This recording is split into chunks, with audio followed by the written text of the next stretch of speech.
തുള്ളിമഞ്ഞിനുള്ളിൽ പൊള്ളിയുറഞ്ഞു. ആദ്യം തന്ന ലിറിക്സ് മറ്റേ അഴലിൻ്റെ ആഴങ്ങളിൽ ഞാൻ ഫുൾ ലിറിക്സ് ഒക്കെ എഴുതിയെടുത്ത് പാടാനൊക്കെ ഇങ്ങനെ ഹെഡ്ഫോൺ വെച്ച സമയത്താണ് ലാൽ ജോസ് സാർ സ്റ്റുഡിയോയിലോട്ട് വന്നിട്ട് ആ തുള്ളിമഞ്ഞിനുള്ളിൽ കൊടുത്താൽ മതി പറഞ്ഞു. നിറമാർന്നോരി പകലിൻ മുഖം.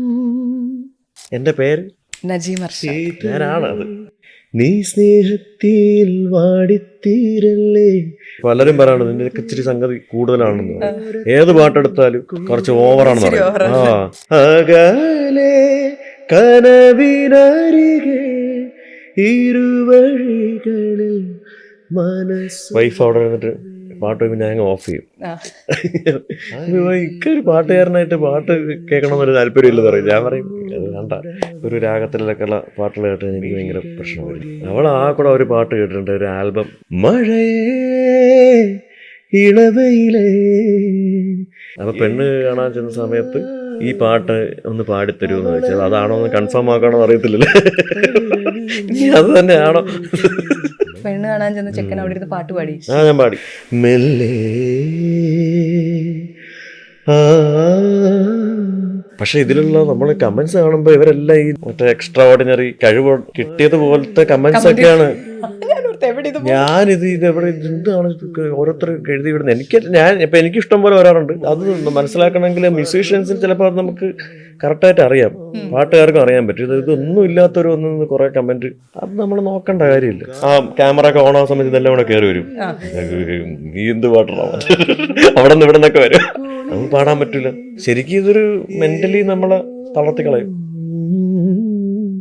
നെഞ്ചിൽ നിറയും.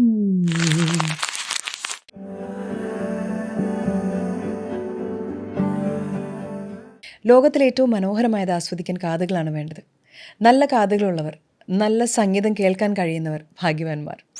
ലൈഫ് ബിഹൈൻഡ് ദ മൈക്ക് പോഡ്കാസ്റ്റിലേക്ക് എല്ലാവർക്കും സ്വാഗതം. ഞാൻ റീനു. എനിക്കൊപ്പമുള്ളത് നമ്മുടെ കാതുകളെ മനോഹരമായ സംഗീതം കൊണ്ട് കീഴടക്കിയ നജീം അർഷാദാണ്. Najeem, welcome. Thank you. Malayali ഒരാൾക്ക് വേണ്ടി സമയം കൊടുക്കുന്നുണ്ടെങ്കിൽ അയാൾ മലയാളിക്ക് അത്രയേറെ പ്രിയപ്പെട്ടവനായിരിക്കണം. ഒരു വീട്ടിൽ ഒരു മൊബൈൽ ഫോൺ മേ ബി ഉള്ളൊരു കാലത്താണ് SMS-ലൂടെ സ്റ്റാർ സിംഗറിൻ്റെ 2ാം സീസണിൽ നജീമിനെ വിജയിപ്പിക്കുന്നത്. അത്രയും നജീമിന് വേണ്ടി സമയം കണ്ടെത്തിയ മലയാളി, അയാൾക്ക് പ്രിയങ്കരനായ നജീബ്, ഈ SMS-കൾ നജീബിൻ്റെ ജീവിതത്തെ എത്രയൊന്ന് മാറ്റി എന്ന് പറയാമോ? ശരിക്കും ആ സമയത്തിന് ഭയങ്കര ഒരു വാല്യൂ കൊടുക്കുന്നു. പറഞ്ഞില്ലേ, ഒരു ഒന്നുമില്ലാത്ത സമയത്ത് ആൾക്കാർ ഈ പറഞ്ഞ പോലെ ഒരു വർഷം കണ്ടിന്യൂസ്ലി ഒരു TV കണ്ടുകൊണ്ടിരുന്ന സമയത്താണ് ഞാൻ വന്നത്. അത് വലിയൊരു ഭാഗ്യമായിട്ട് കരുതുന്നു. കാരണം അത്രയും ആൾക്കാർ ഇപ്പോൾ പോലും ഒരു തിരിച്ചറിയുന്ന ഒരു, ഇപ്പോൾ എവിടെ പോയാലും ആൾക്കാർ അറിയുന്നത് ആ ഒരു സ്റ്റാർ സിംഗർ എന്നുള്ള ആ ഒരു പ്ലാറ്റ്ഫോമിൽ വന്നതുകൊണ്ടാണ്. നജീം, ഇപ്പോൾ ചെറുപ്പകാലത്തെക്കുറിച്ച് പറയുമ്പോൾ, ഇപ്പോൾ ഉപ്പ വിജിലൻസിലെ ഉദ്യോഗസ്ഥനായിരുന്നു, ഉമ്മയാണെങ്കിൽ മ്യൂസിക് ടീച്ചറായിരുന്നു. അപ്പോൾ ഒരിക്കലും നജീമിന് അവിടെ ചെന്നിട്ട് എനിക്ക് പാട്ടുകാരനാവണം എന്ന് പറയേണ്ടി വന്നിട്ടില്ല. ഈ പ്ലാനിങ്ങിനെ കുറിച്ച് പറയുമ്പോൾ വളരെ ചെറുതായിരിക്കുമ്പോൾ തൊട്ട് അത്തരം ഒരു അറ്റ്മോസ്ഫിയറിലാണ് നജീം വളർന്നു വരുന്നത് തന്നെയല്ലേ? അതെ, തീർച്ചയായിട്ടും. അവരുടെ പ്ലാനിങ് കറക്റ്റായിട്ട് എന്നെ കൊണ്ടുപോയതുകൊണ്ട് എനിക്കിങ്ങനെ ഇതിലോട്ടങ്ങോട്ട് കൂടുതൽ എത്താൻ പറ്റി. കറക്റ്റ് പ്ലാനിങ്ങിലായിരുന്നു. ഇപ്പോൾ സാധാരണ ഒരുപാട് ആളുകളും സ്കൂളിൽ പാടുന്നവരൊക്കെ ആയിരിക്കും. പക്ഷേ നജീമിനെ കുറിച്ച് പറയുമ്പോൾ പാടുക മാത്രമല്ല, താങ്കൾ 13 തവണ കലാപ്രതിഭയായിട്ടുള്ള ഒരാളാണ്. സംസ്ഥാന അവാർഡും വീട്ടിലിരിക്കുന്നുണ്ട്. അപ്പോൾ ശരിക്കും ഇതെല്ലാം കൂടി നോക്കി കഴിയുമ്പോൾ എപ്പോഴെങ്കിലും, അല്ലെങ്കിൽ നജീമിന് തോന്നാറുണ്ടോ എൻ്റെ ആ കലാപ്രതിഭ 13 അവാർഡുകൾക്കൊരു മാറ്റ് കൂടുതലുണ്ടെന്ന്?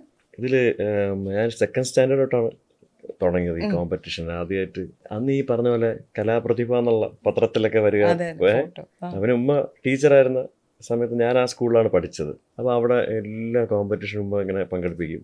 ലളിതഗാനം, ശാസ്ത്രീയ സംഗീതം, മാപ്പിളപ്പാട്ട്, എല്ലാ ഐറ്റമുണ്ട്. പാട്ടിൻ്റെ എല്ലാ വിഭാഗത്തിലും പങ്കെടുക്കും. റെസിറ്റേഷൻ, മലയാളം, ഉറുദു, കന്നഡ, അറബിക്, ഇതെല്ലാം മലയാളത്തിലാട്ടോ എഴുതി പഠിക്കണേ. എന്നാലും ഇതെല്ലാം പങ്കെടുക്കും. ഓൾമോസ്റ്റ് എല്ലാത്തിനൊക്കെ സമ്മാനം അടിക്കാറുണ്ട്. അങ്ങനെ ഏറ്റവും കൂടുതൽ പോയിന്റ് വരുമ്പോഴാണ് കലാപ്രതിഭ വരുന്നത്. അങ്ങനെ ഓൾമോസ്റ്റ് സബ് ജില്ലാ തലത്തിലും ഡിസ്ട്രിക്ട് ലെവലിലൊക്കെ ഇങ്ങനെ കിട്ടിയിട്ടുണ്ട്. അങ്ങനെയാണ് 13 തവണ കിട്ടിയത്. അപ്പോൾ ഒരു 8th പഠിക്കുമ്പം ഒരു മാനുവൽ ചെറിയൊരു ചേഞ്ച് വന്നായിരുന്നു. പാട്ട് മാത്രം പോരാ, വേറെ ഇതര പരിപാടികളിൽ ഐറ്റങ്ങൾ. അപ്പൊ എന്ത് ഈ പങ്കെടുക്കുന്ന നമ്മൾ ആ കൂടെ പെട്ടുപോയി. എന്ത് ചെയ്യണമെന്ന് അറിയാണ്ട്. കാരണം പാട്ടല്ലാത്ത സാധനങ്ങൾ വേണം. വേണം.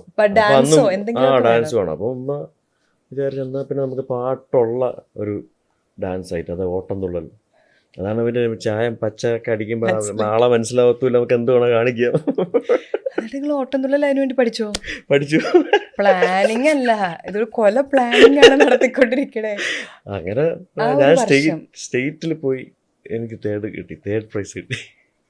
ചെറിയ പുള്ളിയല്ല ഇപ്പൊ. കാരണം ഓട്ടം തുള്ളൽ പോലത്തെ അതൊക്കെ നമ്മൾ ഈവൻ ദോ ആളുകൾ മത്സരത്തിന് കുറവാണെങ്കിൽ പോലും അത് പഠിച്ചെടുക്കണം ഒരു പാട്ടുകാരൻ. ഡെഡിക്കേഷൻ ആണ്. അന്ന് ഭയങ്കര ഇതായിരുന്നു, സംഭവങ്ങൾ നടന്നു അങ്ങനെ. ഓട്ടം തുള്ളൽ പക്ഷെ ഈ ചായം പോയി കഴിഞ്ഞാൽ എന്റെ ഡാൻസ് ഒക്കെ പോകട്ടാ. ഈ പച്ച ഇടണം, ആളറിയാൻ പാടില്ല, അപ്പോഴാണ് ആവേശിക്കത്തുള്ളൂ. കറക്റ്റ് മുദ്രയൊക്കെ വരും. പലപ്പോഴും നല്ല രസമായിട്ട് ഗസൽ പാടുന്നത് കൊണ്ട് മാപ്പിളപ്പാട്ടിന് പറ്റിയൊരു ശബ്ദമൊക്കെ നമുക്ക് തോന്നുന്നുണ്ട്. എനിക്ക് ആദ്യം ഞാൻ വിചാരിച്ച നിങ്ങളൊരു മലബാർ ഭാഗത്തു നിന്ന് വരുന്ന ഒരാളാണ്. അങ്ങനെ ഒരു തെറ്റിദ്ധാരണ ഉണ്ടായിട്ടുണ്ടോ? പലരും ഇങ്ങനെ ചോദിക്കാറ് കോഴിക്കോട് നിന്നാണോ എന്നൊക്കെ പലരും ഇങ്ങനെ വിളിക്കുന്നവരൊക്കെ ചോദിക്കാറുണ്ട്. ഞാൻ പറയും അല്ല, ഞാനങ്ങ് തെക്കുന്നാണ്. സ്റ്റാർ സിംഗർ കഴിഞ്ഞ് നമുക്ക് അന്ന് എല്ലാവരും ചർച്ച ചെയ്തൊരു കാര്യമാണ് 50 ലക്ഷത്തിൻ്റെ ഫ്ലാറ്റ് ആ ആൾക്ക് കിട്ടും എന്നുള്ളത്. അപ്പോൾ ഞാൻ കേട്ടിട്ടുണ്ട് ആ ഫ്ലാറ്റ് കിട്ടി, ആ ഫ്ലാറ്റിലാണ് ഇപ്പോഴും താമസിക്കുന്നത്. അതുപോലെ അതിൽ വലിയൊരു ഗിറ്റാറിൻ്റെ ഒരു ഇത് ഫ്ലാറ്റിലുണ്ട്, ഭിത്തിയിൽ മുഴുവൻ മ്യൂസിക് നോട്ട്സ് ആണ്. അങ്ങനത്തെ ഫ്ലാറ്റാണോ കിട്ടിയത്? അല്ലല്ല, അങ്ങനെ ഫ്ലാറ്റ് ഞാൻ പണിതാണ് കേട്ടോ. അങ്ങനെ ഗിറ്റാറൊക്കെ ഞാൻ ഇന്റീരിയറൊക്കെ ഞാൻ ചെയ്തായിരുന്നു. ശരിക്കും ആ ഒരു സീസൺ ഹിറ്റാവാൻ കാരണം ഈ പ്രൈസ് മണിയാണ്. പെട്ടെന്നാണ് ഈ ഒരു 40 lakhs ഫ്ലാറ്റിന്റെ ഒരു പ്രൈസ് മണി വരുന്നത്. വലിയൊരു ലോട്ടറി അടിക്കും പോലെയാണ്. അപ്പോൾ എല്ലാവരും ഭയങ്കര ഒരു ന്യൂസ് വാല്യൂ ഉള്ളൊരു റിയാലിറ്റി ഷോ ആയിട്ട് മാറി. പക്ഷെ ഞാനത് ഫ്ലാറ്റ് ഇങ്ങനെ മുൻകൂട്ടി കണ്ടൊന്നുമല്ല കേട്ടോ. നമ്മളങ്ങനെ പാട്ട് എങ്ങനെയെങ്കിലും നന്നായിട്ട് പാടുക, ഓരോ സ്റ്റേജ് നന്നായിട്ട് പെർഫോം ചെയ്യുക എന്നുള്ള സാധനം മാത്രമേ ഉണ്ടായിരുന്നുള്ളൂ മനസ്സിൽ. ഇങ്ങനെ അവസാനം വരെ എത്തി, കപ്പടിച്ചു അവസാനം. അങ്ങനെ ഫ്ലാറ്റ് ഒരു വർഷം കഴിഞ്ഞിട്ടാണ് കിട്ടിയത്. 2009 ആയപ്പോഴാണ്. അങ്ങനെ അന്നേരം അവിടെ പണികളൊക്കെ നടക്കുന്നേ ഉണ്ടായിരുന്നുള്ളൂ. ഗിറ്റാർ നമ്മളാണ് അവിടെ വെച്ചത്. ഗിറ്റാർ ഇപ്പൊ തട്ടിക്കളയാൻ പറ്റുമെന്ന് ആലോചിച്ചോണ്ടിരിക്കും. പക്ഷെ തട്ടിക്കളയണ്ടല്ലോ, മോനില്ലേ, മോന് ഗിറ്റാറൊക്കെ നോക്കാം. കാരണം അവിടെ അത് ആവശ്യമില്ലാത്തതായിരുന്നു തോന്നുന്നു, കുറച്ച് ഓവറായോ എന്നൊരു ഡൗട്ട് എനിക്ക്. കേട്ടിട്ട് മാത്രമല്ല, അത് ഒരിക്കൽ വന്ന് കണ്ടാലാണ് അറിയാൻ പറ്റത്തുള്ളൂ അത് എത്ര വലിപ്പം ഇച്ചിരി കൂടിപ്പോയി. അന്നത്തെ എക്സൈറ്റ്മെന്റ് ചെയ്തതാണ്.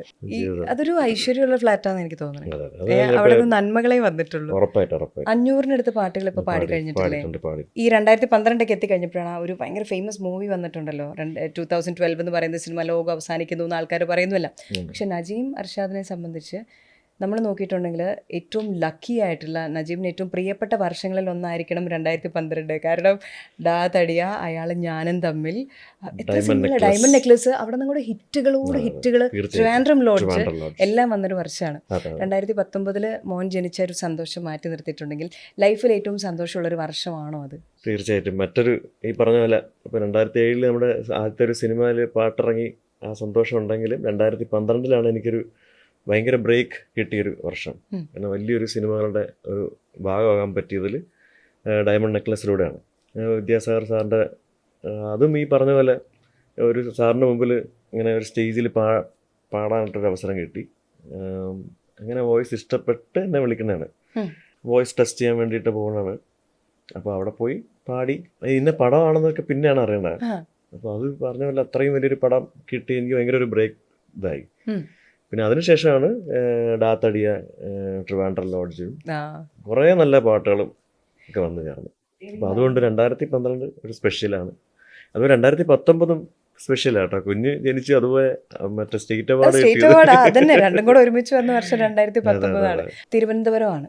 പക്ഷേ സംസാരത്തിലോ പാടുന്നതിലോ ഒക്കെ ഭയങ്കര മോഡുലേഷൻ വരുന്നുണ്ട്. അതിലൊരിക്കലും സ്ലാങ് കയറി വരുമൊന്നുമില്ല. ഒരു കലാകാരൻ അതനുസരിച്ച് പ്രവർത്തിക്കണം, പാടണം എന്ന് പറയുമെങ്കിലും ഇല്ല, അത് സംസാരത്തിൽ പോലും വളരെ അടുത്ത് കുറച്ച് ഇടപഴകുമ്പോൾ തന്നെ ശരിക്കുള്ള ഞാൻ എൻ്റെ ഉള്ളിൽ ഒളിച്ചിരിപ്പുണ്ട്.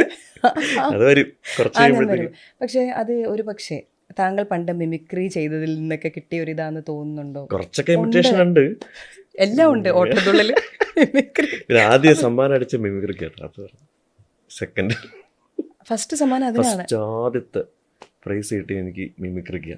അതിൻ്റെ ഒരു പേപ്പർ കട്ട് ഇങ്ങനെയൊക്കെ സൂക്ഷിച്ചു വെച്ചിട്ടുണ്ട്. അത് കാക്ക പൂച്ച അതൊക്കെയാണ്. എന്നാലെന്താ, പക്ഷെ എന്നാലും അടിച്ച് അത് ഒരു പക്ഷെ അത് ഹെൽപ്പ് ചെയ്തിട്ടുണ്ടോ അതൊക്കെ പാട്ടിനെ അത്രയും ചെയ്യാനായിട്ട്? പണ്ടത്തെ ആ ഒരു ട്രെയിനിങ്ങും മറ്റേ ഇതെല്ലാം ഒരുപാട് ഹെൽപ്പ് ചെയ്തിട്ടുണ്ട്. പല ആൾക്കാരുടെയും ഇപ്പം ഗായകരുടെ ആണെങ്കിലും അവരുടെയൊക്കെ ആ ഒരു സ്റ്റൈല് നമുക്ക് നമ്മുടെ വോയിസിൽ കൊണ്ടുവരാനും ഫുള്ളി ഇമിറ്റേറ്റ് ചെയ്തതിന് അത് ഒരു അനുകരണം പോലെ ആയിപ്പോവും. നമ്മുടെ ശബ്ദത്തിൽ തന്നെ അവരുടെ ഒരു ശൈലി കൊണ്ടുവരാൻ അതൊക്കെ നമുക്ക് സഹായമായിട്ടുണ്ട്. സഹായം പറഞ്ഞ സ്ഥിതിക്ക് ഞാൻ കുറച്ച് ടോപ്പിക്കിൽ നിന്ന് ഡീവിയേറ്റ് ചെയ്യാണ്. എന്താണെന്ന് വെച്ചാൽ നജീം വരും എന്ന് പറഞ്ഞപ്പോൾ ഞാൻ ഒരു വലിയ ലിസ്റ്റ് എഴുതി വെച്ചിട്ടുണ്ട് നജീബിനെ കൊണ്ട് പാടിക്കാനുള്ള പാട്ടുകൾ. നമ്മളതിൽ ഓരോ പാട്ടിയും നമ്മൾ പോകും, ഇടയ്ക്കിടയ്ക്ക് നമ്മൾ പാട്ട് പാടും. എന്നിട്ട് എൻ്റെ ആദ്യത്തെ എനിക്ക് വേണ്ട പാട്ട് കേട്ടോ, ഇതളേ നീ സ്നേഹത്തിൽ വാടിത്തീരല്ലേ എന്ന് പറയുന്ന പാട്ടാണ്. എനിക്ക് ഭയങ്കര സ്പെഷ്യലായിട്ടുള്ള പല പാട്ടുകൾ ഒരിടം. ഓക്കെ, അത് നമ്മുടെ ഹിഷാം മ്യൂസിക് ചെയ്താണ്.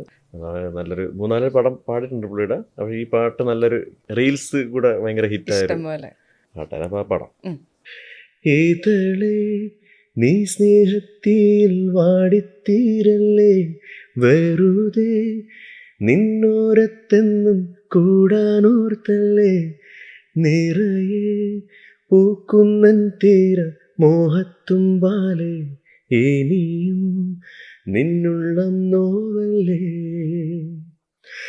അകലെ കനവിനരികെ ഇരുവഴികളിൽ മനസ്സൊഴുകവേ മുകിലേ ഈ പൂവിന്മേലെ മെല്ലെ പെയ്യില്ലേ പടരും എൻ സ്നേഹത്തിയെ പാടെ മായ്ക്കാതെ അകമേ ആളുന്ന തീ അർത്ഥം കാണാതെ ഇനി നീ എങ്ങെങ്ങും മായല്ലേ. ഓക്കെ, റൊമാൻറ്റിക് സോങ്സ് ഉണ്ടല്ലോ, എത്ര എണ്ണാണ് നിങ്ങൾ പാടിയേക്കുന്നത്. ഇപ്പം നമ്മൾ നേരത്തെ പറഞ്ഞ പോലെ 500-ലധികം പാട്ടുകൾ പാടിയിട്ടുണ്ട്. ഈ പാട്ടിൻ്റെ ഒരു പ്രത്യേകത എന്നെക്കുറിച്ച് പറഞ്ഞാൽ എനിക്ക് പാട്ട് ഭയങ്കര ഇഷ്ടം. സങ്കടത്തിലെ പാട്ടുണ്ട്, പ്രത്യേക പ്ലേലിസ്റ്റ്, സന്തോഷത്തിലെ പ്ലേലിസ്റ്റ് ഉണ്ട്, പ്ലേലിസ്റ്റ് കീപ്പ് ചെയ്യുന്ന ഒരാളാണ് ഞാൻ. അപ്പം ഭയങ്കരമായിട്ട് ഇമോഷൻസിലൂടെ കടന്നു പോകാറുണ്ട്. ഞാൻ മാത്രമല്ല, ഇൻ ജനറൽ മനുഷ്യന് പാട്ടുമായിട്ട് അവൻ അസോസിയേറ്റ് ചെയ്യാറുണ്ട്. ആസ് എ സിംഗർ ഞാൻ ചോദിക്കാം, ഞാനൊരു ആസ്വാദക മാത്രമാണ്, ഒരു പാട്ടുകാരൻ അങ്ങനെ തന്നെയാണോ? ഇന്ന പാട്ടുകൾ എനിക്ക് സന്തോഷം തരുന്നു, ഇന്ന പാട്ടുകൾ സങ്കടം തരുന്നു, അത് എത്രത്തോളം നജീമിനെ അഫക്റ്റ് ചെയ്യാറുണ്ട്? ഒരു രാഗത്തിലൊക്കെയുള്ള പാട്ടുകൾ കേട്ട് എനിക്ക് ഭയങ്കര പ്രശ്നം വരും, ഞാനത് ഓഫ് ചെയ്യും. പക്ഷേ ചില പാട്ടുകൾ കേൾക്കുമ്പോൾ മനസ്സിന് ഭയങ്കര ഹാപ്പിനെസ് ഉണ്ടാവും. അപ്പോൾ ഈ പറഞ്ഞ പോലെ എനിക്കും ആ ഒരു അസുഖമുണ്ട്. രാഗം വെച്ചിട്ടാണ് നിങ്ങളത് അളക്കുന്നത്. നമ്മൾ സാധാരണ കേൾക്കുന്നവരെ പാട്ടിൻ്റെ വരി ട്യൂണോ. ഞാനത് പറഞ്ഞതേ ഉള്ളൂ. ചിലത് കേൾക്കുമ്പോൾ ചില പാട്ടുകൾ ചില മൂഡ് അനുസരിച്ച് ഇരിക്കും. ഇപ്പം കാറിൽ പോകുമ്പം വൈഫ് അവിടെ വന്നിട്ട് പാട്ട് വയ്ക്കുമ്പോൾ ഞാൻ ഓഫ് ചെയ്യും. ഇക്കൊരു പാട്ടുകാരനായിട്ട് പാട്ട് കേൾക്കണമെന്നൊരു താല്പര്യമില്ലെന്ന് പറയും. ഞാൻ പറയും അത് വേണ്ട, ചിലപ്പോൾ ഇപ്പോൾ എനിക്ക് ഒരു സൈലൻസാണ് ഇഷ്ടം, പാട്ട് വണ്ടി ഓടിക്കുമ്പോഴത്തേക്കും അങ്ങനെ ചിലപ്പോൾ ഒരു മൂഡ് അനുസരിച്ചിരിക്കും. പാട്ട് ഭയങ്കര ഒരു മനസ്സിനെ പിടിച്ചൊലയ്ക്കാൻ പറ്റിയൊരു ഇതാണ്. അതിന് വേറൊരു വശം കൂടിയുണ്ട്. ഇപ്പം നന്നായി പാട്ട് പാടുന്നവർക്ക് മറ്റുള്ള അപസ്വരങ്ങൾ, അപശബ്ദങ്ങൾ, ചില പാട്ടുകൾ എവ്രിബഡി കാൺ സിങ്, അങ്ങനെ പാടാൻ പറ്റത്തില്ലാത്തത് കൊണ്ട് തന്നെ പലരും പാടുന്ന പാട്ടുകൾ ശ്രുതി താളം എല്ലാം തെറ്റ് വരാറുണ്ട്. നജീബിന് ചുറ്റും നിന്നിട്ട് നമ്മളെങ്ങനെയും ശ്രുതിയും അതും ഇതും എല്ലാം തെറ്റിച്ച് പാടി കഴിയുമ്പോൾ അത് അഫക്റ്റ് ചെയ്യാറുണ്ടോ കേൾക്കുമ്പോൾ? ഇല്ല, എനിക്ക് അങ്ങനെ ഒരു സംഭവം വരില്ല കേട്ടോ. ഞാൻ അവരുടെ രീതിയിൽ അവർ പാട്ട് അവർ എൻജോയ് ചെയ്ത് പാടുമില്ല, അപ്പോൾ അവരുടെ ആഗ്രഹം കൊണ്ട് പാടുന്നതാണ്. അപ്പം നമ്മളത് കൂടെ ഒരു ശരി കൊള്ളാം പ്രോത്സാഹിപ്പിച്ചു കൊടുക്കും. ഞാനും എൻ്റെ ഹസ്ബൻഡും വളരെ ഡിഫറെൻ്റ് ആയിട്ടുള്ള ഫീൽഡിലുള്ളവരാണ്. അപ്പം എസ്റ്റാബ്ലിഷ്ഡ് ആണ് ഞങ്ങൾ രണ്ടുപേരും. അപ്പം മോനെ കാണുമ്പോൾ എല്ലാവരും ചോദിക്കാറുണ്ട്, അപ്പയെ പോലെയാണോ അമ്മയെ പോലെയാണോ, ആരുടെ കഴിവാണ് കിട്ടിയേക്കുന്നത്? അവനൊരിക്കൽ എൻ്റെ അടുത്ത് പറഞ്ഞു, അമ്മ ഭയങ്കര പ്രഷറാണ്, എന്തിനാ അങ്ങനെ ചോദിക്കണേ, ഞാൻ അപ്പയെ പോലെ അമ്മയെ പോലെ അല്ലല്ലോ. അപ്പം ഞാൻ പറഞ്ഞു, അമ്മയുടെ അപ്പയെ പോലെ അല്ല, നീ എന്തായാലും നിൻ്റെ ഇഷ്ടമാണ്. അവർ ചോദിക്കാൻ പറഞ്ഞു, നീ എന്തിനാ ശ്രദ്ധിക്കുന്നത്, നിൻ്റെ കാര്യം നോക്കാൻ. നജീബിനെ കുറിച്ച് പറയുമ്പോൾ മോനുണ്ട്. അപ്പം എൻ്റെ ചോദ്യം ഇതാണ്, ആരെങ്കിലും വന്നിട്ട് മോൻ പാടുവോ, എത്രത്തോളം പാടും, മോനെ പാട്ട് പഠിപ്പിച്ച് തുടങ്ങിയോ, നജീബിനെ പോലെ ആണോ എന്നുള്ള ചോദ്യങ്ങൾ അങ്ങനെ കാണുന്നവരെല്ലാം ചോദിച്ച ചോദ്യമാണ്. എല്ലാവരും ചോദിക്കാറുള്ള ചോദ്യമാണ്, അവൻ പാടുമോ എന്നുള്ള ചോദിക്കും. പക്ഷെ ഞാൻ പറയാറുണ്ട്, അവന് ഉള്ളിലുണ്ട്, പക്ഷെ അവൻ്റെ ടേസ്റ്റ് അനുസരിച്ചിട്ട് അവൻ പോട്ടെ എന്നുള്ള, ഞാൻ അങ്ങനെ പ്രഷർ കൊടുക്കാറില്ല. അങ്ങനെ പാട്ട് പഠിപ്പിക്കുക എന്നുള്ള സാധനം അങ്ങനെ ചെയ്യാറില്ല. പക്ഷെ അവനത് അവൻ്റെ ഒരു സമയം ആകുമ്പോഴത്തേക്ക് നമ്മളത്, പക്ഷേ ഒരു ഇൻബോൺ ടാലൻ്റ് പാട്ടിലോട്ട് അധികം ഇല്ലെന്നാണ് ഞാൻ മനസ്സിലാക്കിയിട്ടുള്ളത്. കുറച്ചുകൂടെ അവന് പക്ഷെ മ്യൂസിക് ഉള്ളിലുണ്ട്. ചില പാട്ടുകളൊക്കെ കേൾക്കുമ്പോൾ കറക്റ്റ് ഹമ്മ് ചെയ്യാറുണ്ട്. പക്ഷെ ഇപ്പം അവൻ വേറെ പല കളിയും കാര്യങ്ങളും എൻ്റർടൈൻമെൻറ്റ് വേറെ പല കാര്യങ്ങളിലും മുഴുകിയിരിക്കുന്ന സമയത്ത് നമ്മൾ പാട്ട് പഠിപ്പിക്കാൻ അങ്ങനെ ആ രീതിക്ക് അവൻ വരത്തില്ല. അപ്പോൾ അതിന് കുറച്ച് സമയമുണ്ട്. ഇപ്പോൾ 5 വയസ്സായിട്ടുള്ളൊരു 8-9 വയസ്സൊക്കെ ആകുമ്പോഴത്തേക്ക് നമുക്ക് നോക്കാം. നജീബിനെ വീട്ടിൽ നിന്ന് വളരെ പുഷ് ചെയ്തും നജീബിന് ഇൻബോൺ ടാലന്റ് ഉണ്ടായിരുന്നു. ഇല്ല, എന്നെ പുഷ് ചെയ്തിട്ടില്ല. എന്നെ ഞാൻ ഈ പറഞ്ഞ പോലെ ചെറുതിലെ ഞാനാണ് അവിടെ ചെന്ന് പറയുന്നത് എനിക്ക് പാട്ട് പാടണം മത്സരം. അല്ലല്ല, അങ്ങനെയല്ല. ഉമ്മ മ്യൂസിക് ടീച്ചറായിരുന്നു പറഞ്ഞല്ലോ. അപ്പോൾ ഈ പഠിപ്പിക്കുന്ന സമയത്ത് ഞാൻ പോയി ഇരിക്കാറുണ്ട് അവിടെ. അപ്പോൾ അങ്ങനെ ടേസ്റ്റ് ഉണ്ടെന്ന് മനസ്സിലായി. ഇപ്പോൾ സാപ്പാസ പാടി കൊടുക്കുമ്പോൾ ഞാൻ അവിടെ നിന്ന് പാന്ന് പാടാറുണ്ട്. വളരെ ചെറുതിലാണ്, 2 വയസ്സും 2.5 വയസ്സിലൊക്കെ. അപ്പോൾ ഉമ്മ പറയും അവന് കഴിവുണ്ട്. അങ്ങനെയാണ്. പിന്നെ ഞാൻ ഈ സംഗതി കാര്യങ്ങളൊക്കെ ഇങ്ങനെ ഉണ്ടാക്കിയെടുത്തതല്ല. ഞാൻ 2nd സ്റ്റാൻഡേർഡിൽ പഠിക്കുമ്പോൾ തന്നെ ഞാൻ ഈ ലൈറ്റ് മ്യൂസിക് കോമ്പറ്റീഷൻ പങ്കെടുത്തെന്ന് പറഞ്ഞല്ലോ. തൊണ്ട കൂടെ വരും, ഇങ്ങനെ തലയൊക്കെ ഇട്ട് അനക്കുമ്പോഴത്തേക്ക് എങ്ങനെയൊക്കെ വരും. കറക്റ്റ് സാധനം വന്ന് വീണ്. അന്ന് കുറച്ച് കൂടുതലായിരുന്നു സംഗതി. ഇപ്പോൾ എത്രത്തോളം അടിക്കണമെന്ന് എനിക്കറിയത്തില്ല. പലരും പറയണത് നിനക്ക് ഇച്ചിരി സംഗതി കൂടുതലാണെന്ന് പറയും. ഏത് പാട്ടെടുത്താലും കുറച്ച് ഓവറാണെന്ന് പറയും. പിന്നെ അത് മനസ്സിലാക്കി ഇച്ചിരി കാര്യമില്ല. അന്ന് ഞാൻ അതിലാണ് കൂടുതൽ വരും എന്നുള്ളതുകൊണ്ട്, തൊണ്ടയിലുള്ളതുകൊണ്ട് ഞാൻ കുറച്ചുകൂടെ കൂടുതൽ പാടി പിന്നെ നമ്മൾ സ്വയമേ മനസ്സിലാക്കി ആവശ്യത്തിന് മതി എല്ലാം. ഇനി 2019 വരുമ്പോൾ കുട്ടി ഉണ്ടാവുന്നുണ്ട്. പക്ഷെ അതിന് മുന്നേ നമ്മൾ കല്യാണം കഴിക്കുന്നുണ്ട്. ഒരു ഡെന്റിസ്റ്റിനെയാണ് കല്യാണം കഴിച്ചേക്കുന്നത്. ഒരു പാട്ടുകാരൻ കലാകാരൻ ഒരു ഡെന്റിസ്റ്റിനടുത്തേക്ക് എത്തിയ വഴി എങ്ങനെയായിരുന്നു? അറേഞ്ച്ഡ് മാരേജ് ആയിരുന്നു. പാട്ട് കേട്ട് നജിമിക്ക I really really love you ഒന്നുമില്ല. അവൾ ആ കൂടെ ഒരു പാട്ട് കേട്ടിട്ടുണ്ട്, ഒരു ആൽബം മൽഹാറിലെ എന്നുള്ളൊരു പാട്ടുണ്ടല്ലോ, മൽഹാറിലെ ആ പാട്ട് മാത്രം അറിയാം. അപ്പൊ പെണ്ണ് കാണാൻ ചെന്ന സമയത്ത് ഈ പാട്ട് ഒന്ന് പാടിത്തരുമെന്ന് ചോദിച്ചാൽ അതാണോ എന്ന് കൺഫേം ആക്കണോ അറിയത്തില്ലല്ലോ. അത് തന്നെയാണോ അറിയില്ല. ആ സമയത്ത് എല്ലാം തൊട്ട് പാടിയിട്ടുണ്ട്. എന്നിട്ട് വിശ്വാസമില്ല, അതും വിശ്വാസമില്ല. പാടിയാൽ പെണ്ണ് കാണാൻ ചെന്ന ചെക്കൻ അവിടെ ഇരുന്ന് പാട്ട് പാടി. ഞാൻ പാടിയപ്പോഴത്തേക്ക് പിന്നെ വിശ്വസിച്ചു. അവളിങ്ങനെ ഷൈ ആണ്, പിന്നെ ഭയങ്കര പരിചയപ്പെടുമ്പോ ഒരു മനസ്സിലാക്കും, ഒരു ഭയങ്കര റയർ ഒരു. പക്ഷേ മനസ്സിനുള്ളിൽ വിചാരിച്ചില്ല ഈടി ഞാൻ ഇത്രയും പാട്ടും പാടി ഫേമസ് ആയ മനസ്സിലായി. സത്യം പറ, എനിക്ക് കുറച്ചുകൂടെ ഇന്നസെന്റ് ആണ്, വളരെ ഇന്നസെന്റ് ആയിട്ട് പറയുമ്പോഴത്തേക്ക് ഒന്നും ഇങ്ങനെ ഉണ്ടാക്കി പറയുന്ന പോലെ ഫീൽ ചെയ്തില്ല. ഉള്ള കാര്യം ഉള്ളതുപോലെ എനിക്ക് അത് പാട്ട് അറിയാവൂ എന്ന് പറഞ്ഞു. അതിച്ചിരി ക്രൂരമായി പോയി. ഇത്രയും ഫേമസ് ആയ പാട്ടുകളും പാടിയിരുന്നില്ല. ഈ പറഞ്ഞ പോലെ പാട്ട് കുറെ റീച്ച് ആയെങ്കിലും പലർക്കും ഈ പാട്ട് ക്രെഡിറ്റ് നോക്കാറില്ല പലരും. പക്ഷെ എനിക്ക് സംശയമുണ്ട്, അരികിൽ പതിയുടെ 2 വരി പാടിയാലേ എനിക്ക് ഉറപ്പ് വരുള്ളൂ അത് നജീബ പാടിയെന്ന്. നിർത്തി അങ്ങ് അപമാനിക്കുവാണല്ലേ. മൽഹാർ പാടാമെങ്കിൽ അരികിൽ പതിയെ. അരികിൽ പതിയേട നെഞ്ചിൽ ആരോ മൂളും രാഗം, മിഴികൾ മൊഴിയും മധുരം കിനിയും നീ എന്നിൽ ലീണം, മഴയേ ഇളവയിലേ എൻ കനവിൽ അവളറിയാതെ തളിരണിയും പുലരികളിൽ മഞ്ഞിൻ തൂവൽ വീശി മെല്ലെ ഞാൻ മെല്ലെ മെല്ലെ ആ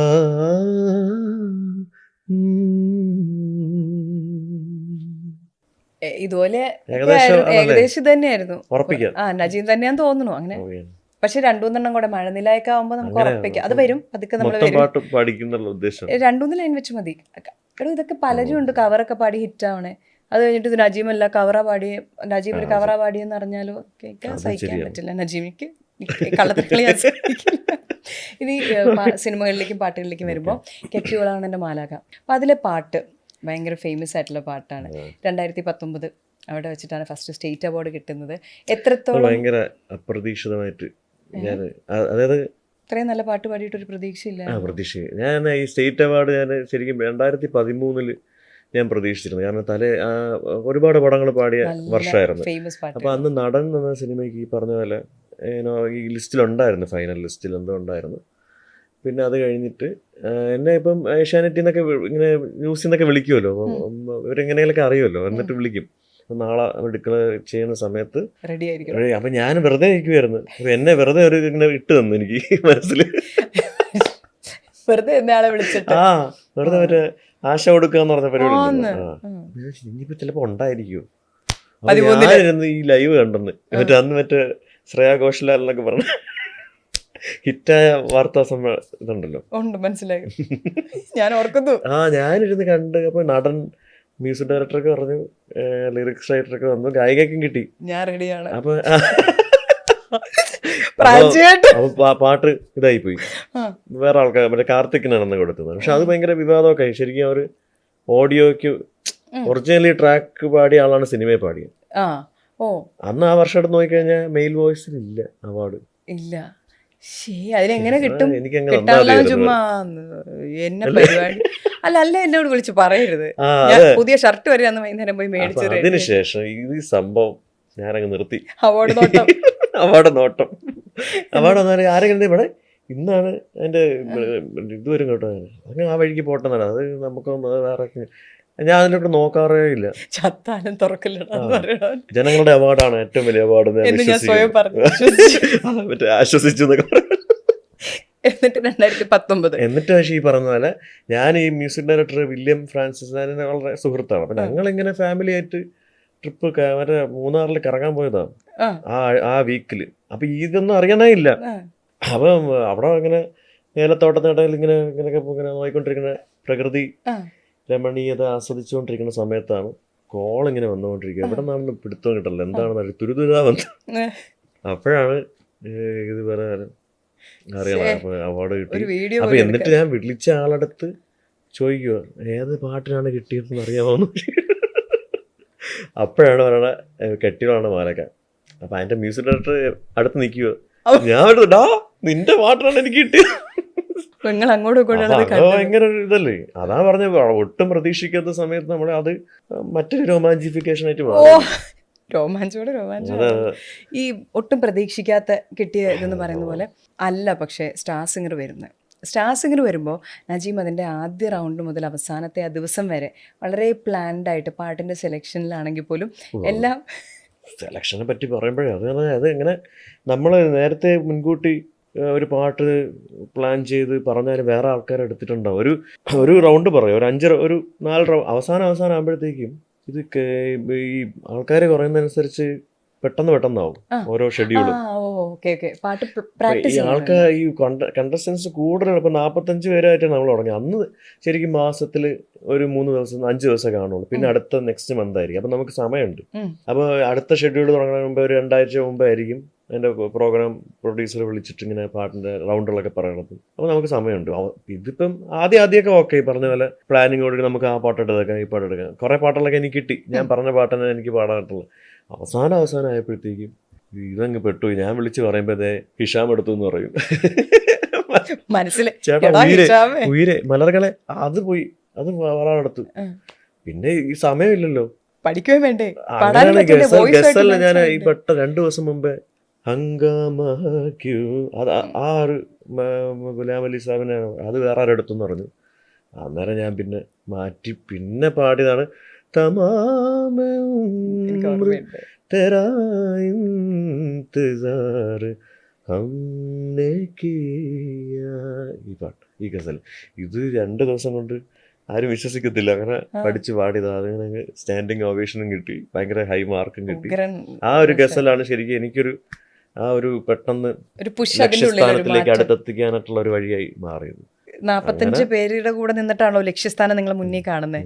ഏത് ദിവസത്തിലാണ് അറ്റത്ത് സ്വയം കണ്ടു തുടങ്ങി? ഫസ്റ്റ് ഡേയിൽ തന്നെ ഞാൻ കപ്പ് കൊണ്ടുപോകുന്നുള്ളതായിരുന്നു അതോ കള്ളം പലതായിട്ടോ പറയണോ? കപ്പ് സ്വപ്നം കാണാണ്ടാണോ നിങ്ങൾ ചെന്ന് പാടാൻ പോയി? കപ്പല്ല, ഞാൻ പറഞ്ഞില്ലേ, കപ്പൊക്കെ നമുക്ക് ആ ഒരു സ്റ്റേജിൽ നന്നായിട്ട് പാടണമെന്നേ ഉള്ളൂ. പിന്നെ പോയിട്ട് ഫസ്റ്റ് മേടിച്ച് കലാപ്രതിഭ ഒരാൾ പറയുമ്പോൾ ഇത്ര രസം അത് കേൾക്കാൻ, എനിക്ക് പങ്കെടുക്കണമെന്ന് മാത്രമേ ഉള്ളൂ. പിന്നെ പ്രതിഭാപട്ടം വരുവാണെങ്കിൽ കൂടെ വരട്ടെ. അല്ല അങ്ങനല്ല, പങ്കെടുക്കാന്നുള്ളതല്ല, ആ പാട്ട് നന്നായി പെർഫോം ചെയ്യണം എന്നുള്ളത്. അങ്ങനെ ഞാൻ പെർഫോം ചെയ്തു, മനസ്സിലാക്കുക. പക്ഷേ അങ്ങനെ ചെയ്തു കുറച്ച് അങ്ങനെ. പിന്നെ നമുക്ക് 3-4 റൗണ്ട് കഴിഞ്ഞപ്പോൾ ഞാൻ ടോപ്പ് സ്കോറർ ആയിരുന്നു ഒരു 5 റൗണ്ട് കഴിഞ്ഞപ്പോഴത്തേക്ക്.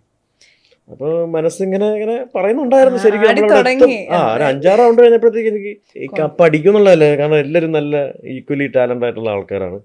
പിന്നെ ഈ SMS ഒക്കെ എത്രത്തോളം ഇത് ഡിപ്പെൻഡ് ചെയ്യുന്നുള്ളത് നമുക്കറിയില്ല. അവരിങ്ങനെ കാണിക്കുന്നതാണ്, നിനക്ക് ഇത്ര വോട്ട്, നിനക്ക് ഇത്ര വോട്ട്. അല്ലാതെ നമുക്ക് അവിടെ പോയി കൗണ്ട് ചെയ്യുന്നതല്ല, അവര് പറയുന്ന പോലെ നമ്മൾ വിശ്വസിച്ച് പറ്റും. അപ്പൊ അത് എങ്ങനെ വേണോ മാറി മറിയാം, ആർക്ക് വേണോ മാറ്റാം കേട്ടോ. ഈ പറഞ്ഞ പോയിന്റ്, ഇത് നജീമിന്റെ വർഷമാണ്. അത് ഏറ്റവും കൂടുതൽ ചർച്ചയായതും പ്രശ്നമായതും വിവാദമായതും ആളുകളെല്ലാം അതിനെക്കുറിച്ച് അങ്ങനെ വോട്ട് വന്നത് ശരിയാണോ, ഓൾറെഡി കിട്ടിയതാ. എനിക്കും വന്ന് മെയില്, എന്റെ മെയിലും വന്നത് നിനക്ക് കിട്ടിയെന്ന് പറഞ്ഞു. നീ SMS അയക്കരുത്, ഇത് ഓൾറെഡി നജീബ് അർഷാദിന് കിട്ടിയതാണ് എന്ന് പറഞ്ഞ് എനിക്ക് മെയിൽ വന്നു. എന്റെ മെയിലും വന്നു, എല്ലാവർക്കും പോയി, ഓൾറെഡി സ്പ്രെഡ് ആയി. അന്ന് തൊട്ടാണ് അത് ഗസൽ, ഞാൻ പറഞ്ഞില്ല ഈ റൗണ്ട് 8-9 ഒക്കെ റൗണ്ട് ആയ സമയത്താണ് ഈ ഒരു പ്രശ്നം ഉണ്ടാവുന്നത്. ഞാനത് കേട്ടിരുന്നു. അപ്പൊ നജീമാണോ ജയിക്കാൻ പോകുന്നത്? അതിനുശേഷം ശ്രദ്ധിച്ചിട്ടുണ്ടോന്ന് അറിയില്ല, എലിമിനേഷൻ ലൈവ് ആക്കി. ലൈവാണെങ്കിൽ പിന്നെ എങ്ങനെ നേരത്തെ നടക്കും? ഇതൊക്കെ വന്നതിന് ശേഷം, എനിക്ക് കപ്പൊക്കെ കൊടുത്തതിന് ശേഷം പിന്നെ എലിമിനേഷൻ വീണ്ടും ലൈവ്. അവനോട് പാർഷ്യാലിറ്റി ആണ്, അവന് ഇന്ന ഭാഗത്തുനിന്ന് വരണോണ്ടാണ് അവനോട് ഈ പാർഷ്യാലിറ്റി വന്നത്. ഇല്ലേ, ഈ ചർച്ചകൾ ഉണ്ടായിട്ടില്ല? അതൊക്കെ ഒബ്വിയസ്ലി ഉണ്ടാവുമല്ലോ. ഒബ്വിയസ്ലി എന്തിനാ ഉണ്ടാവണേ? അങ്ങനെ ഉണ്ടാവും, കാരണം അതിങ്ങനെ ഓരോരുത്തരുണ്ട്. കാരണം അവർക്ക് എങ്ങനെയെങ്കിലും നമ്മൾ അടിച്ചിടുക, 40 ലക്ഷത്തിന്റെ ഫ്ലാറ്റ് കിട്ടാൻ വേണ്ടിട്ട് എന്തും നേടിയെടുക്കാൻ വേണ്ടി പലരും ശ്രമിക്കും. നമ്മളെ തളരാതെ എല്ലാം തെറ്റിപ്പോ. ഓക്കെ, ഇനി നമ്മൾ വീണ്ടും മുന്നോട്ട് പോകുന്നതിന് മുന്നേ എൻ്റെ ഫേവറേറ്റ് സോങ് അത് പാടിയിട്ട് നമ്മൾ തീരുമാനിക്കും നജീം തന്നെയാണ് അത് പാടിയത്. ഇവിടെ എനിക്ക് മറ്റേ സർട്ടിഫിക്കറ്റ് വേണമല്ലോ. നിങ്ങൾ നിങ്ങളുടെ കല്യാണം കഴിക്കാൻ പോയ പെണ്ണിന് സംശയമാണ്, പിന്നെയാണ് ഇന്ന് ഇന്റർവ്യൂ ചെയ്യാൻ വന്ന എൻ്റെ കാര്യം. എനിക്ക് വിശ്വസിക്കാൻ ബുദ്ധിമുട്ടുണ്ട്. അപ്പൊ മഴനില കുളിരുന്നു. മഴനില കുളിരുമായി വേനൽ തൂവൽ വീശും, മൊഴിയിലും മധുരമായി മൗനം കഥ പറയും, പൂങ്കാറ്റി വഴിയെ വരാതെ കാറ്റിൻ കുളിരറിയും, ഏതോ നെഞ്ചിൽ നിറയും മഴനില കുളിരുമായി. സമ്മതിച്ചു, ഇപ്പൊ ഞാൻ ഉറപ്പിച്ചു. എന്റെ പേര് നജീം അർഷാദ്. ഞാനാണ് അത്, നിങ്ങളാണ്. മനസ്സിലായല്ലോ? അത് മനസ്സിലായി.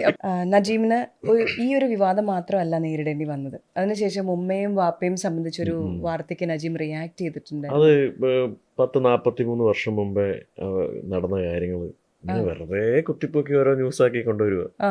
അന്നാണ് ഞാൻ നജീബിനെ പ്രതികരിച്ച് കണ്ടത്. അത് എനിക്ക് ശരിക്കും പലയിടത്തുനിന്ന് ഇങ്ങനെ, നമ്മളിപ്പോ രാവിലെ എണീക്കുമ്പോൾ തന്നെ ഇങ്ങനത്തെ ന്യൂസ് വരുമ്പോൾ നമ്മൾ ഫുൾ ഡേ പോയി കിട്ടും. ചിലപ്പോൾ ഒരു റെക്കോർഡിംഗ് ഉണ്ടായിരിക്കും, എന്തെങ്കിലുമൊക്കെ കാര്യങ്ങളുണ്ടായിരിക്കും.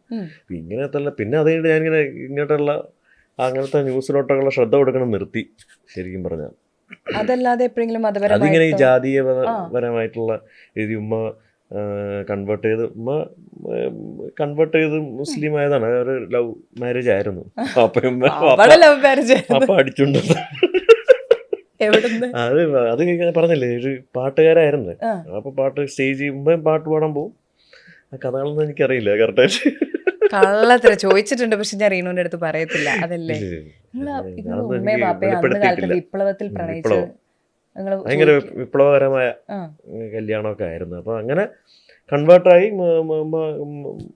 ഇവിടെ ഇസ്ലാം മതം സ്വീകരിച്ച് അങ്ങനെ കഴിഞ്ഞു പോവുക. അപ്പൊ അത് പിന്നെ വീണ്ടും എടുത്ത് ഒരു കാര്യമില്ലാണ്ട് കൊണ്ടുവന്ന്. പക്ഷെ അന്ന് നിങ്ങൾ റിയാക്ട് ചെയ്തു. പക്ഷെ അത് ഇങ്ങനെ അപ്പൊ കുറച്ച് പേര്, അപ്പൊ ഈ കാലത്ത് തന്നെ അതാണല്ലോ, ഏതെങ്കിലും ഒരു സൈഡ്, അതായത് ഈ നിങ്ങൾ ഇവിടെ പിടിച്ചു വലിക്കും, മറ്റേ വടംവലി പോലെ ഈ കൈ. ഇതൊരു വിവാദമായത് കുതികാൽ വെട്ട് ഒരുപാടുള്ള ഇൻഡസ്ട്രിയിലാണ് താങ്കൾ ജോലി ചെയ്യുന്നത്. പാടിക്കഴിഞ്ഞിട്ടുള്ള പാട്ടുകൾ പിന്നീട് തിയേറ്ററിൽ നേരത്തെ നമ്മൾ പ്രതീക്ഷിക്കാതെ പോയിരുന്നിട്ടാണ് ആദ്യത്തെ പാട്ട് കേൾക്കുന്നത്. ഇത് ഉറപ്പിച്ചു പോയ പാട്ട് തിയേറ്ററിൽ ചെന്നിരുന്ന് കഴിയുമ്പോൾ എൻ്റെ പാട്ടിൽ പോരും എന്ന് വിചാരിച്ചിട്ട് പാട്ട് വരാത്ത സന്ദർഭങ്ങൾ ഉണ്ടായിട്ടുണ്ടോ? അല്ല, ഇപ്പൊ ഒരു യൂട്യൂബും ഈ വേറെ സോഷ്യൽ മീഡിയാസ് ഒക്കെ ഉള്ളതുകൊണ്ട് നമുക്ക് അറിയാം പാട്ട് നേരത്തെ കൂടി വരുമല്ലോ. അപ്പൊ നമുക്ക് ഇങ്ങനെ തിയേറ്ററിൽ പോയി കണ്ട് പക്ഷേ തിയേറ്ററിൽ മുന്നേ തിരിച്ചറിഞ്ഞിട്ടുണ്ട് എപ്പോഴെങ്കിലും പാടിച്ച പാട്ട്? ഒരുപാട് പാട്ടുണ്ട്. പിന്നെ അതൊക്കെ ഞാൻ പറഞ്ഞ ഓരോരുത്തർക്കും ഓരോ രീതിയിലല്ലേ എടുക്കണേ. അപ്പൊ നമ്മൾ ഇത്രയും പാട്ടല്ല, ഇത് നമുക്കും വന്നിട്ടുണ്ട്.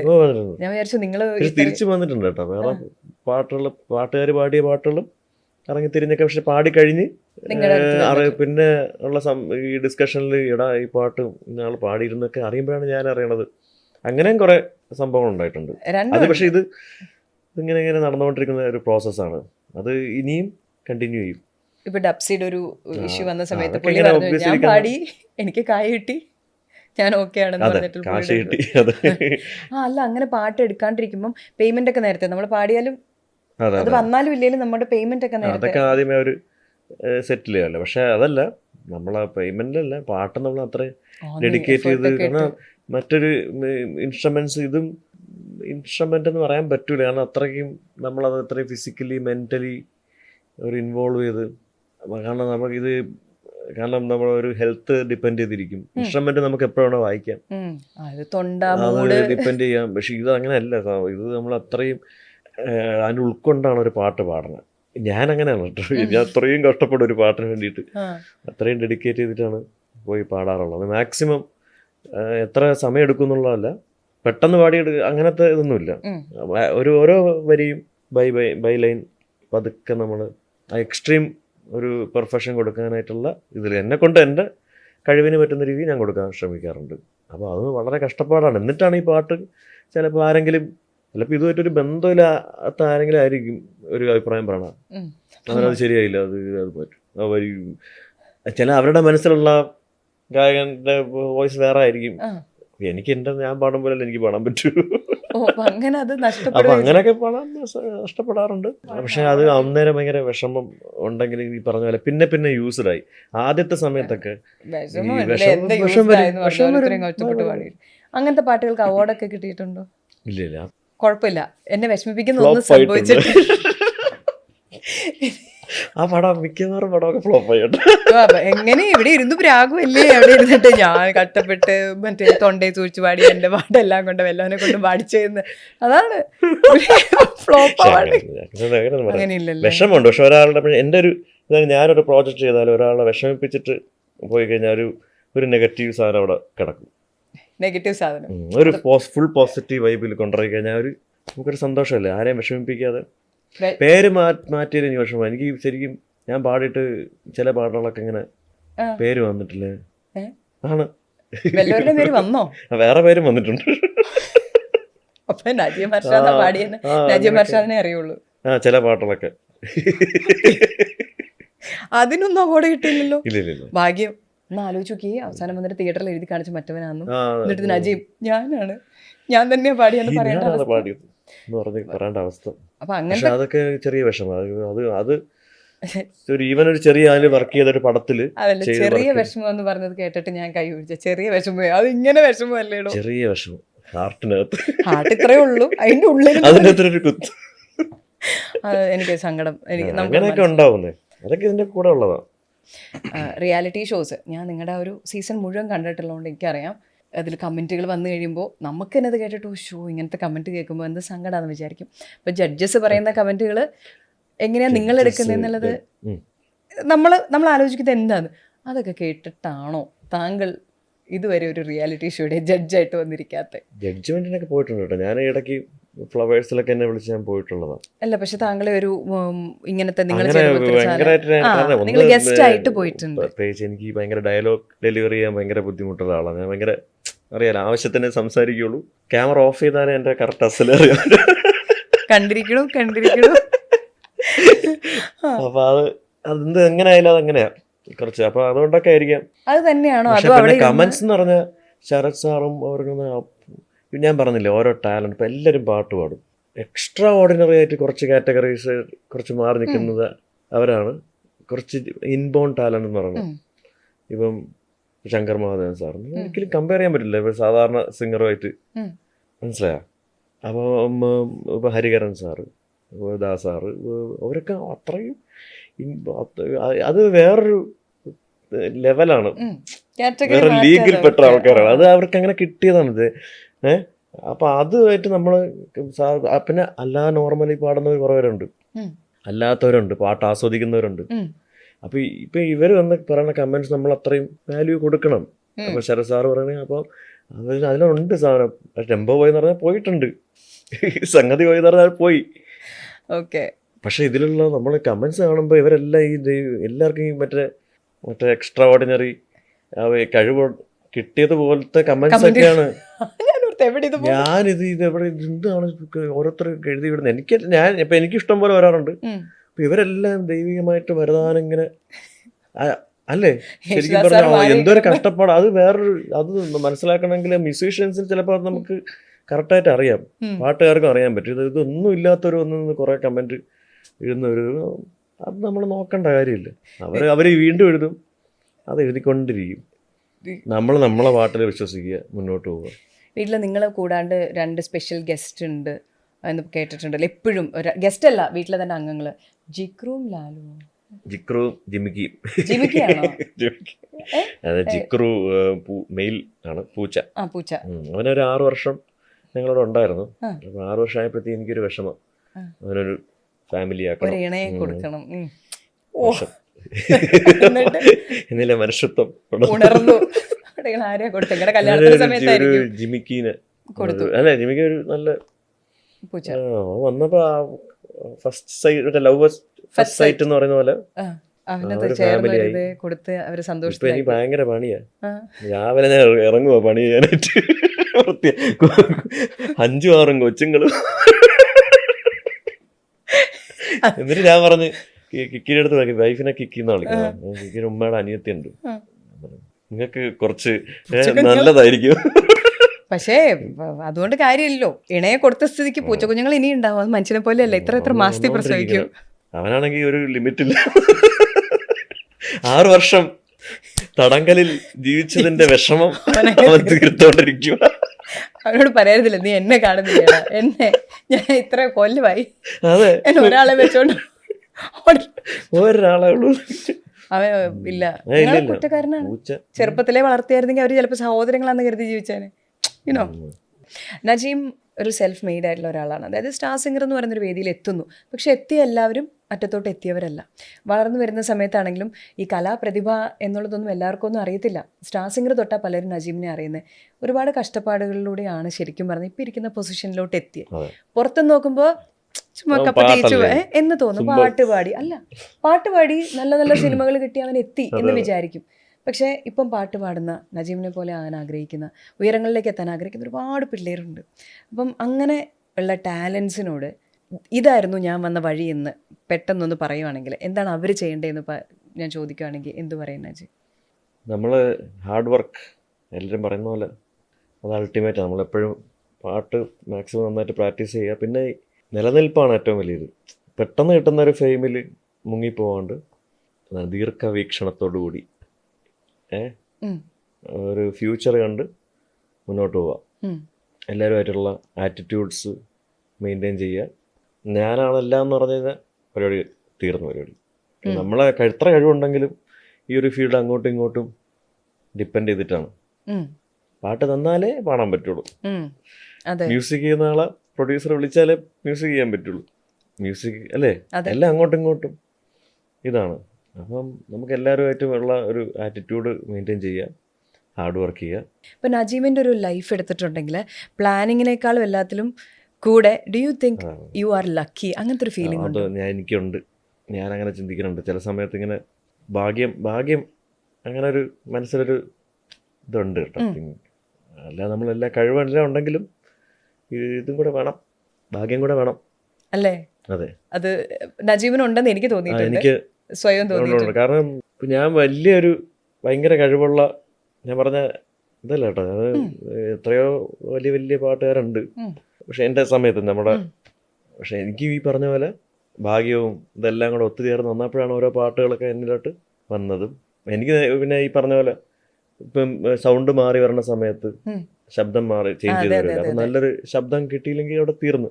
അതെന്തോ ഒരു ഭാഗ്യം കൊണ്ട് നമ്മളെങ്ങനെ കരുതില്ലേ, ആ ട്രാൻസിഷൻ ടീനേജിലോട്ട് ആ ട്രാൻസിഷൻ സമയത്ത് നല്ല ശബ്ദം കിട്ടുക. അത് അപ്പം അങ്ങനെയുള്ള കുറെ പാട്ടുകൾ, കഴിവിലുപരി ശബ്ദത്തിന് വേണ്ടി തേടിയെത്തിയിട്ടുണ്ട് കുറെ പാട്ടുകൾ. അതും ശരിയാണ്, അതിലൊക്കെയാണ് നമ്മളൊന്നും വിചാരിച്ചിട്ടല്ല, അത് നാച്ചുറലി നമുക്ക് കിട്ടുന്ന ഒരു കാര്യം. ഇനി പ്ലാൻഡ് ആയിട്ടുള്ള ഒരാളാണ് നജീം ലൈഫ്. ഒത്തിരി ഹാർഡ് വർക്ക് ചെയ്യുന്ന ഒരാളാണ്. അത് സ്റ്റാർ സിംഗറിൻ്റെ സമയത്ത് തന്നെ ചർച്ചകളായിരുന്നു എല്ലായിടത്തും, നജീം ഭയങ്കര ഹാർഡ് വർക്ക് ചെയ്യുന്ന ഒരാളാണെന്ന്. അപ്പോൾ ഈ ഹാർഡ് വർക്ക് ചെയ്തിട്ട് വന്ന ഒരാൾ സ്റ്റാർ സിംഗർ കഴിഞ്ഞു വന്നിട്ട് പറഞ്ഞു സിനിമയിൽ പാടുക എന്നുള്ളത് അതിന് മുന്നേ തന്നെ നിങ്ങൾ പാടിക്കഴിഞ്ഞു. അപ്പോൾ ആ സമയത്ത് പ്ലാൻ ചെയ്തത് എന്തായിരുന്നു? ആ പ്ലാനിലോട്ട് എത്തിയോ? ലൈക്ക് നമ്മൾ അന്നൊരു വിഷൻ കണ്ടില്ലേ, ആ വിഷനിലോട്ട് എത്തിയോ? അത് കേട്ട് ഒന്നുമില്ല, എനിക്ക് സിനിമയിൽ തന്നെയാണ് എൻ്റെ വീണ്ടും വീണ്ടും പാടുക, ലോകം മൊത്തം അറിയുക, മലയാളികളുടെ ഇടയിൽ ഒരു പാട്ടുകാരനായി അറിയുക, അത് നമുക്ക് എത്താൻ പറ്റി എന്നുള്ളത്. അവാർഡ് കണ്ടില്ലേ സ്വപ്നത്തിൽ? അവാർഡൊക്കെ പറഞ്ഞാൽ നമ്മളെ കൂടെ ലൈഫിന്റെ കൂടെ വന്നു ചേർന്ന സാധനങ്ങളാണ്, അത് പ്രതീക്ഷിച്ചതല്ലല്ലോ. എല്ലാം ഈ അതിന്റെ കൂടെ നമുക്ക് തരുന്ന ഒരു അനുഗ്രഹം പോലെ കരുതുന്നു. അന്ന് പ്ലാൻ ചെയ്ത പോലെയാണോ? പ്ലാനിങ് ഇല്ല. അവാർഡിനായിട്ട് എങ്ങനെ പ്ലാൻ ചെയ്യാൻ പറ്റും? അവാർഡ് പറ്റൂല, നമ്മൾ കണ്ടല്ലോ പ്രാഞ്ചിയേട്ടൻ പോലെ നമ്മൾ അവാർഡ് ഏകദേശം അത് സിമിലർ ആയിട്ട് അതേ എനിക്ക് കാണാനുള്ളൂ. പക്ഷെ എന്റെ ഒരു അൾട്ടിമേറ്റ് എയിം സിനിമ തന്നെയായിരുന്നു. ഈ സ്റ്റാർ സിംഗറിൽ പങ്കെടുക്കുമ്പോഴും ശരിക്കും ഫസ്റ്റ് പടമൊക്കെ പാടി വന്നു, എന്നാലും പിന്നെയും നമുക്ക് അതിൽ കൂടെ നിലനിൽക്കണം. ഇങ്ങനെ ഒരു പെട്ടെന്ന് പാടി പോവാന്നുള്ളതല്ലാണ്ട് ഒരുപാട് സിനിമകൾ പാടുക, വീണ്ടും എൻ്റെ തൊണ്ട ഉള്ളിടത്തോളം കാലം എനിക്ക് പാടാൻ പറ്റുക എന്നുള്ളതാണ്. നമ്മൾ നമ്മുടെ ഇന്നത്തെ ഈ ഒരു സമയം അവസാനിപ്പിക്കുകയാണ്. Najeem, thank you so much for being A part of this. നമ്മൾ അവസാനിപ്പിക്കുമ്പോൾ ഞാൻ പ്രത്യേകം പറഞ്ഞിരുന്നു, അയാളും ഞാനും തമ്മിൽ പാട്ട് പാടി നമ്മൾ അവസാനിപ്പിക്കുകയാണ്. പാടാം. ഞാൻ ആദ്യം ഈ സിനിമയിലെ അടലിൻ്റെ ആഴം എന്നുള്ള പാട്ടുണ്ടല്ലോ, ആ വരി ഔസേപ്പച്ച സാറാ പാട്ടിന് മ്യൂസിക് ചെയ്തിരിക്കുന്നത്, തുള്ളിമഞ്ഞൻ. അയാളും ഞാനും തമ്മിൽ ലാൽജോ സാറാണ് ഡയറക്ഷൻ. അപ്പം തൃശ്ശൂർ ചേതന അവിടെ വെച്ചിട്ടാണ് റെക്കോർഡിങ്. അപ്പോൾ ഈ ആദ്യം തന്ന ലിറിക്സ് മറ്റേ അഴലിൻ്റെ ആഴങ്ങളിൽ, ഞാൻ ഫുൾ ലിറിക്സ് ഒക്കെ എഴുതിയെടുത്ത് പാടാനൊക്കെ ഇങ്ങനെ ഹെഡ്ഫോൺ വെച്ച സമയത്താണ് ലാൽജോ സാർ സ്റ്റുഡിയോയിലോട്ട് വന്നിട്ട് ഒരു തുള്ളിമഞ്ഞിനുള്ളിൽ കൊടുത്താൽ മതി പറഞ്ഞു. അങ്ങനെയാണ് ആ പാട്ട് പിന്നെ മാറി, പിന്നെ പുറത്ത് വന്നിരുന്ന് ഈ പാട്ടൊക്കെ എഴുതിയെടുത്ത് അങ്ങനെ പാടിയ പാട്ടാണ്. ആ പാട്ടും നല്ല നിഖിലിന്റെ നല്ലൊരു ഹിറ്റായിട്ട് മാറി. ഈ പാട്ടും അതിന്റെ പുറകെ ഭയങ്കര റീച്ച് ചെയ്ത്. തുള്ളിമഞ്ഞിനുള്ളിൽ പൊള്ളിയുറഞ്ഞു തങ്കലിപിയുള്ളൊരു സൂര്യജാതകം, നീർമണി തന്നഞ്ചിൽ നീറുകയാണോ നിറമാർന്നോരി പകലിൻ മുഖം. Thank you very much. Thank you so much. Thank you.